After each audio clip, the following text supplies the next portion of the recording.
Welcome to Storytime with Tallulah. Today's reading comes from r/TalesFromTechSupport. Our first story is titled, The Time I Took a 4-Hour Job and Turned It into 6 Keystrokes and 2 Button Clicks. Obligatory, this happened a few years ago and I'm not in IT, but I am a techie kind of guy. Also, it's a bit of a long one, sorry. A few years back, I was a production supervisor for a manufacturing company. Part of the job involved booking batches into stock once they'd been completed, generally into separate parts, so for instance, one batch could make 30 smaller batches or 100 or so on. Once complete and divided up, this involved manually going into each page for each separate batch and adding an additional info as to details of the batch. This could take a while to type it all out. After a couple of weeks of doing this, I'm a little ashamed it took me this long. I got sick of having to type out all of the same info into each page. So I stopped what I was doing and thought about how I could make this easier for myself and how I could automate the process. After some time playing around, I realized that I could bring up all pages of each of the smaller batches at once and could switch between them with Control Up Down, and that wherever the cursor was, it would stay in the respective field, so I could cut and paste it relatively easily. This was good, but would still take far too long. Frustratingly, I couldn't install any extra software as the IT department has locked it down pretty well and was pretty restrictive. Fair enough, but it didn't really help me. After a bit of Googling around, I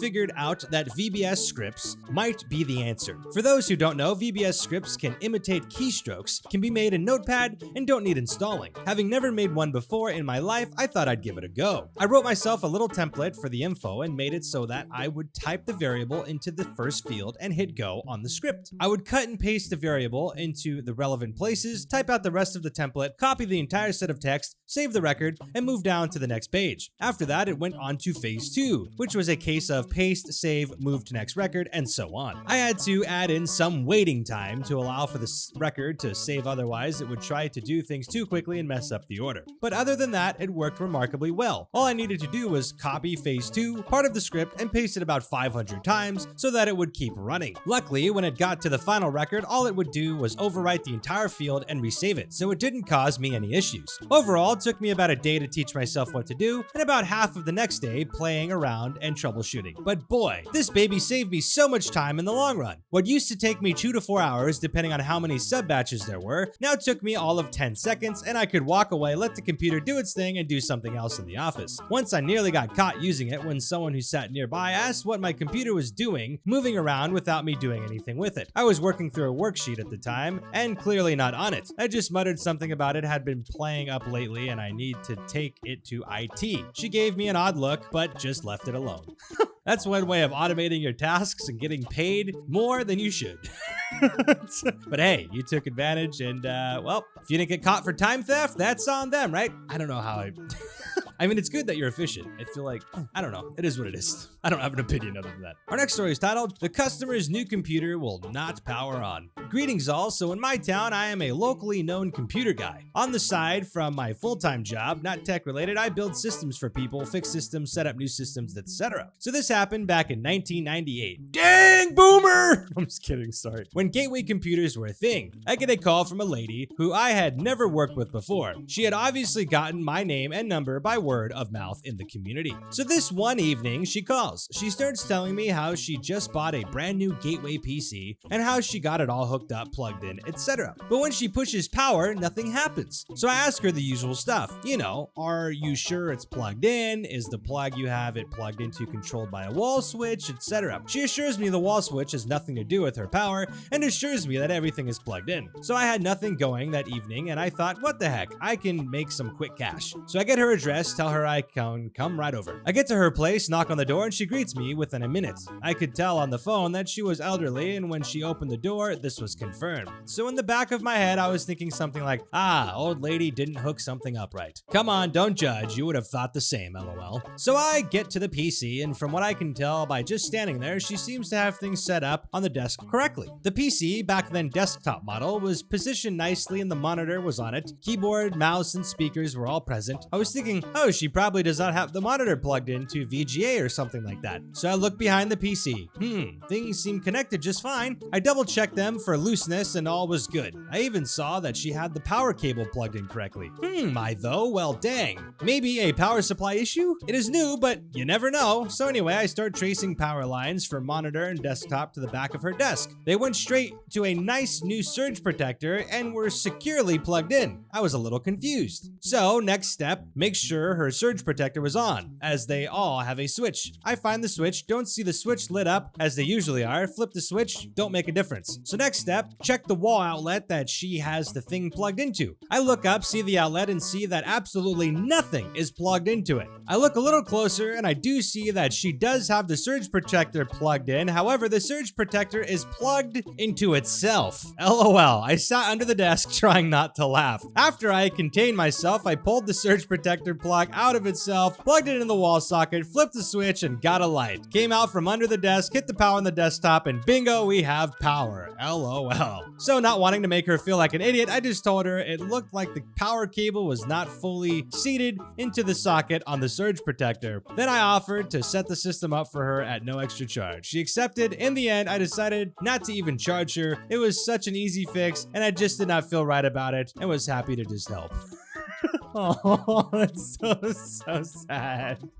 Oh, I'm glad you were there to help her. She probably would have gone forever and been ripped off by somebody. It's nice that you didn't charge her and that you were able to solve that issue. That is hilarious, though. Our next story is titled, How a Russian Agency Saved an American Life. First time posting on mobile, so forgive my mistakes. Back in 2012, I used to work for a third-party call center that closed down for whatever reason. Used to have the name of a certain three-letter foreign agency, making some of our calls interesting as we did customer service for phone lines. I had been having a slow day when I suddenly got an irate woman yelling into my ears. It caught me off guard, so I jumped and threw my headset. Also found out that call had been picked as a random listen-in as my supervisor reacted exactly the same way and notified me to answer but add him in. It took about 20 minutes of trying to de-escalate the call to finally find out the issue. A woman in her late 70s had been trying to get her phone line fixed properly, and it had not been working at all since installation 5 months prior. I continued running through the very basic troubleshooting before attempting to make an appointment for a technician to visit. Unfortunately, this was just after Hurricane Sandy, so many of our techs were assisting first responders in her area. She broke down crying and through the sobs notified me of something that was never marked in her account. Her phone line was exclusively for Life Alert. As soon as I heard that, I dug deep into her account with help from the billing side of the house, found out her original agent marked it as a note on the sale account, but not as specifically medically necessary. This one mark could have cost a life. With the help of my supervisor, we updated her account and credited it for 2 months. She was happy to get money but preferred service that worked. Staying on the line with a tech supervisor in New York, we got an emergency tech to fully inspect the line at no cost to her, only to find out exactly what happened. The first tech connected her line to the wrong apartment. Once it was fixed, she was told she cried again, this time happily. Fast forward 2 weeks later, got called into HR. Got told I was being put on final alert for termination for taking too long with the call. My supervisor was told he was wrong to tell me to help and I should have hung up as soon as she began yelling at me. I put in my 2 weeks notice on the spot. Final part. About 2 months after I quit, my old supervisor called me. Turns out not long after the line in that particular customer's home was fixed, she had a mild heart attack and fell hitting her head. She was able to use her Life Alert before losing consciousness. She made a full recovery in the hospital. Her daughter had called in and asked to thank me if possible. It made me happy to know I helped make a difference, even a small one, in a stranger's life. Sorry if it ran long, just popped in my head after reading. Edit. Thanks for all the support. This exploded more than I expected it would. I've seen many comments asking why call length was an issue for tech support. At that job, they only cared about 2 things: short calls, less than 3 minutes, and 5-star after call reviews. Not having either was grounds for dismissal. Worst of all, while I did put in my 2 weeks notice, they let me go early because they changed my schedule when I had already applied for a particular day off months in advance. Failure to arrive being the 3rd strike they needed since since the main 2 objectives qualified as 2 strikes. That sounds like an absolutely horrendous and terrible piece of crap company. I'm glad you don't work there, and I hope they're out of business because they sound like absolute trash. But it's good that you were able to help that lady and her life was saved as a result of something that could have went terribly wrong. It almost seems like fate, right? Like it all happened and then she was saved later. So you did good, and I'm glad you were able to see that that company was super immoral, and you made the right choice, I believe, in my opinion. Our next story is titled, "This is a business critical issue that is affecting productivity across the whole site." I was reminded of one recently. I swung by an office to drop off a laptop and do new employee orientation. It took way longer than expected, so I was dialing into my next meeting on the way out the door. The new site lead, mid-manager, small site, caught me and said, "Oh hey, I have this issue that I need to take a look at." Me, "I'm sorry, I'm way behind. Can you put in a ticket and we'll prioritize?" "This is a business critical issue that is affecting work performance for the whole site. It's a top level priority." "Okay, then you absolutely need to call the mission control hotline. If I can help you with it, they'll put it on my calendar. But then I'll have a work order and the budget to fix it." "No, I need this taken care of right now." What is going on? "Well, we have a thunderstorm around 2 p.m. yesterday, and the power cut out for the whole building, and no one was able to work." "But the server was still up, right? And the emergency lighting?" "Well, the lights came on, and I think I still heard noise in the server room, but there was no power. Don't you think it's pretty important that we have power to do our jobs?" "Wait, how long did it last?" "About 5, maybe 10 minutes. After swearing that I would look into a huge battery or something, I got out of the building. It turns out everyone at the site works from laptops, so everyone could have simply undocked their laptops and continued work, since the servers and infrastructure are powered by a huge battery and a large diesel generator to back it up, which actually spun up within 45 seconds of the power outage and brought all power to the building back on. And almost all workstations have UPS-ES installed anyways, but Site Manager didn't have one in his new cube. When asked why, "Well, I didn't know what it was. I tried to carry it to my new desk, but it was super heavy and beeped when I was holding it, so I figured it had a GPS tracker that knew I was moving it, so I put it back." He tried to add me on LinkedIn when he got laid off. Well, what did you expect? Oh my gosh. Some people are in positions and you just wonder, how did you get into this role?